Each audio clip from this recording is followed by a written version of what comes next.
Assalamualaikum warahmatullahi wabarakatuh.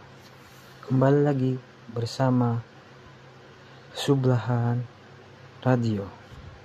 Untuk menambah semangat, jangan lupa di like dan subscribe serta tekan tombol lonceng biar tidak ketinggalan cerita horor di channel ini. Langsung saja ke ceritanya. Flashback saat masih SD, aku melihat nenek pulang tergopoh-gopoh. Napasnya tampak tersengal-sengal dengan isakan tangis yang terdengar di telinga.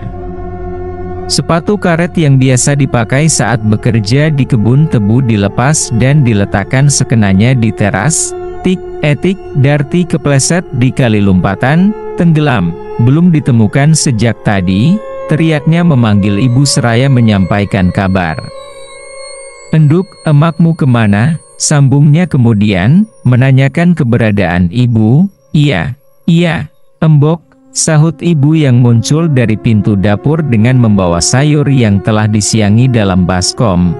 Aku tak jadi menjawab tanya nenek, karena ibu telah menghampirinya. Darti itu kepleset di kali lompatan. Sejak tadi dicari belum ketemu. "Loh, kok bisa? Embok, bukannya yang sebelah situ gawat?" tanya ibu bertubi-tubi pada nenek. Aku yang sedang bermain di rumah. Usai pulang sekolah hanya diam mendengarkan nenek dan ibu. Darti itu ngeyel, "Kok udah dibilangin sama Giem, jangan nyeberang lewat situ malah ngeyel. Sesumbar," katanya, "hanya selangkah aja gak bisa." Gak dengar nasihat Giem, langsung nekat turun terus nyeberang. Taunya kepleset. Giem tadi nyamperin Simbok sama temen yang lain, ngabari soal itu. Cerocos nenek menceritakan kejadian itu di sela tangisnya yang belum mereda. Aku yang diam-diam mendengarkan, lantas merapikan mainan dan bergegas menuju TKP yang disebutkan nenek. Aku meninggalkan nenek dan ibu yang masih bercerita. Kali lompatan, tempat terpelesetnya teman kerja nenek di perkebunan tebu, tak jauh dari tempatku mandi di sungai bersama teman-teman. Letaknya ke arah timur sedikit, aku setengah berlari menuju ke sana. Melewati perkebunan tebu yang baru dalam proses penanaman bibit. Nenek dan teman-temannya menjadi tenaga penanam bibit tebu di perkebunan milik pabrik gula di desaku. Tiba di TKP, banyak warga yang telah berkerumun di sana menyaksikan kejadian itu. Aku yang penasaran mencoba merangsek di antara orang-orang yang lebih dewasa. Jasad teman nenek telah terangkat dari dasar sungai. Semua berkat bantuan tim SAR yang berenang mencari tubuh Darti yang tenggelam. Aku memperhatikan jasad Darti yang telah tertutup plastik warna kuning. Sesekali mendengarkan pembicaraan orang-orang yang datang menyaksikan kejadian itu. Darti terpeleset dan tenggelam saat kumandang adzan zuhur tiba. Niatnya untuk istirahat bersama teman-temannya sesama pekerja yang beda lokasi dengannya. Dia memilih menyeberang lewat kali lompatan untuk menyingkat waktu. Alhasil karena terburu-buru dan sesumbar. Niat ingin menghabiskan istirahat bersama teman-temannya kandas. Jasad Darti tampak tercabik-cabik bekas gigitan binatang buas di beberapa bagian. Matanya hilang sebelah. Itulah keadaan Darti yang kudengar dari penuturan orang-orang yang melihat langsung saat jasad Darti diangkat dari dasar sungai.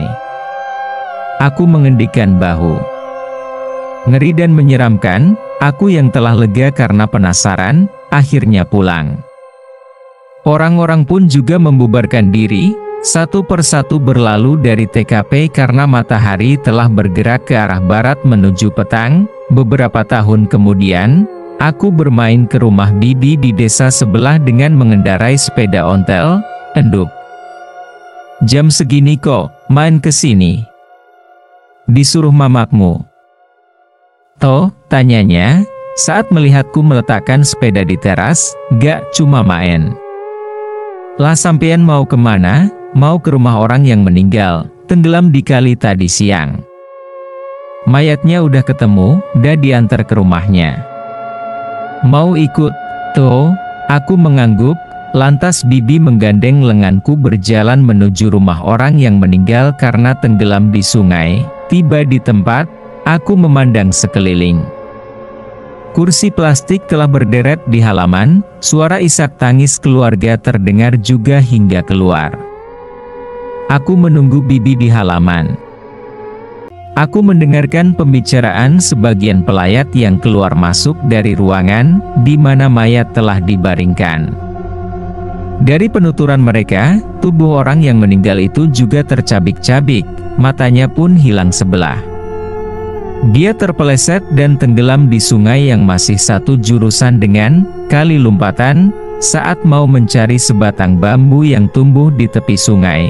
Bebatuan cadas di sekitar sungai, tempat orang itu mencari bambu memang sangat licin, penuh dengan lumut dan lumpur. Aku menghela napas, membayangkan tempat kejadian. Ada perbedaan antara kali lumpatan dan sungai tempat orang itu tenggelam. Kali lumpatan permukaan atasnya menyempit, sedangkan sungai itu melebar, di sisinya bebatuan licin dan bambu tumbuh beberapa rumpun. Menurut mereka tadi, ayo pulang, seru Bibi membuat lamunanku buyar seketika. Aku mencoba bertanya pada Bibi lagi saat berjalan menuju rumahnya. Lagi-lagi mitos Onggoinggi itu dipercaya penyebab kematian tetangganya itu. Beberapa minggu kemudian setelah kejadian meninggalnya tetangga Bibi, aku menuju sungai usai setelah adzan subuh. Maklum, sebagian warga di desaku tidak mempunyai sumur dan kamar mandi, termasuk keluargaku. Cuaca masih gelap dihiasi kabut embun yang menghalangi pandangan mata. Aku berhati-hati melewati tiap jengkal gundukan tanah pembatas perkebunan tebu menuju arah sungai. Sudah menjadi kebiasaan, mandi di sungai setiap pagi sebelum berangkat sekolah. Aku tiba di atas tepian sungai yang akan kutuju. Setelah berdiri sejenak, lantas menuruni jalan setapak yang ditumbuhi rerumputan. Ember dan peralatan mandi kuletakkan di tepi. Sebelum mandi, kusempatkan bermain ikan yang biasa bergerombol dalam lubang pinggiran sungai, biur. Aku terkejut saat mendengar seperti batu yang dilemparkan ke dasar sungai. Aku menoleh ke penjuru arah, akan tetapi tak menemui siapapun, biur. Lagi, suara itu begitu jelas terdengar di telinga. Beringsut seketika aku menoleh ke arah kiri, tempat sumber suara. Seonggok kepala dengan rambut panjang yang menutupi sebagian wajah, muncul dari dasar sungai yang berjarak sangat dekat dengan posisiku. Aku berusaha mengucek mata seraya menahan gemetar ketakutan. Saat menatap lagi, makhluk yang baru saja kulihat menyeramkan itu telah menghilang. Aku bergegas meninggalkan sungai dengan dada masih bergetar ketakutan. Niat untuk mandi batal begitu saja. Langkah terasa berat, padahal ingin sekali cepat tiba di rumah untuk bercerita sama ibu dan nenek. Entahlah, itu hanya halusinasi atau memang makhluk bernama Onggoinggi itu mencoba muncul di hadapanku. Aku sangat takut, mengingat wajah yang menyeramkan itu. Konon, dari cerita yang turun-temurun, kali lumpatan dihuni makhluk menyeramkan bernama Onggoinggi. Sungai yang permukaan atasnya berdiameter kurang lebih 1 langkah orang dewasa dan dinding bawahnya menjorok ke dalam menyerupai goa, airnya tampak tenang. Bahkan menurut salah satu di antara tim SAR yang menolong jasad Darti saat itu, air di kali lumpatan terasa lebih dingin dibandingkan dengan air yang masih satu jurusan. Bukan hanya Darti dan tetangga Bibi, korban yang tenggelam di sungai sepanjang kali lumpatan hingga nyawanya tidak tertolong. Menurut cerita nenek, dulu juga ada yang tenggelam di kali lumpatan karena sesumbar seperti yang dilakukan Darti. Keadaan tubuhnya pun sama seperti Darti. Tercabik-cabik dan sebelah matanya hilang. Menurut cerita yang beredar, semua korban diseret lantas disembunyikan makhluk yang hanya berwujud kepala dengan rambut panjang menjuntai, gigi bertaring dan wajah yang menyeramkan. Masyarakat menyebutnya Onggoinggi. Hanya mitos atau memang benar ada keberadaannya?